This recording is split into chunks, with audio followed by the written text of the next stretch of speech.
जो ये प्रोग्राम आपने रखा है, ज़्यादा जानकारी इसके बारे में मुझे नहीं थी।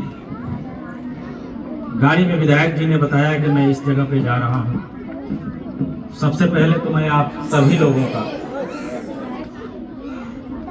बड़े का, बुजुर्गों का, नौजवान साथियों का, बच्चों का और स्टेज पे बैठे हुए तमाम हमारे बुजुर्गान सभी को बहुत बहुत शुक्रिया। अस्सलाम वालेकुम। निश्चित रूप से जब हम लोग रास्ते में आ रहे थे, विधायक जी ने मुझसे बताया कि मैं स्कूल के उस समारोह में जा रहा हूं जहां बच्चों ने परीक्षा देने के बाद जो स्थान, जो मुकाम हासिल किया है, उसके हौसला बढ़ाने के लिए हम उनके बीच में जा रहे हैं। तो निश्चित रूप से यहाँ आने के बाद, देखने के बाद ऐसा लगा कि जितना उत्साह आपके बीच में, हमारे बीच में, इन बच्चों के बीच में दिखाई दे रहा है, निश्चित रूप से उम्मीद और आशा है कि यहाँ से निकलने वाले बच्चे हिंदुस्तान के कोने कोने में अपना नाम रोशन करेंगे और इस फरिंदा विधानसभा का, जहाँ भी ये जाएंगे, इस फरिंदा विधानसभा महाराजगंज जिले का नाम रोशन करेंगे। और मैं कहना चाहता हूँ आप लोगों से कि हिंदुस्तान के अंदर, हिंदुस्तान की आबो हवा में जो रंग आपने घोलने का काम किया है, एक इसका उदाहरण है छोटा सा कि जब हम लोग राजनीति में रहते हैं 12, 14 साल, 15 सालों से काफी कुछ सुनने को मिलता है विधायक जी, काफी तंज सुनने को मिलते हैं। हमारे तालीम पे सवाल उठाया जाता है, हमारे पहनावे पे सवाल उठाया जाता है, हमारे बहनों के नकाबों पे सवाल उठाया जाता है। तो हमारी बहनें यहाँ बैठी है, उनसे मैं कहना चाहता हूँ कि ये नकाब हमारा वो पर्दा है जिसे हमारे काम में कोई रुकावट नहीं डालता है। और इसका उदाहरण है हिंदुस्तान की सरजमी पे निकहत जरीन जैसी मुक्काबाज पैदा कोई। कितने लोग जानते हैं निकहत जरीन को? कितनी बहनें जानती है निकहत जरीन को? जानती है आप लोग? जानता है कोई निकहत जरीन को?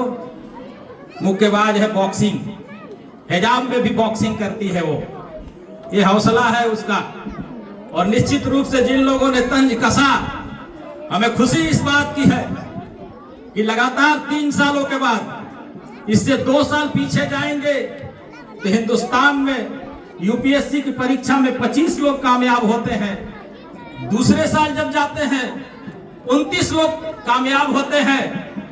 और आज 50 लोगों की संख्या है हिंदुस्तान के अंदर, यूपीएससी के अंदर कामयाब होने वाले मुसलमान बच्चों की, जिनको लोग अब्दुल के नाम से कहते हैं। तो मैं कहता हूं कि केवल अब्दुल नहीं, मोहम्मद समी भी बन जाते हैं हम। वक्त आता है तो मीर अब्दुल हमीद भी बन जाते हैं हम। वक्त आता है तो हम जहीर खान भी बन जाते हैं। वक्त आता है तो यूसुफ पठान भी बन जाते हैं। और जब मुक्का चलाते हैं तो जरीन खान बन जाते हैं।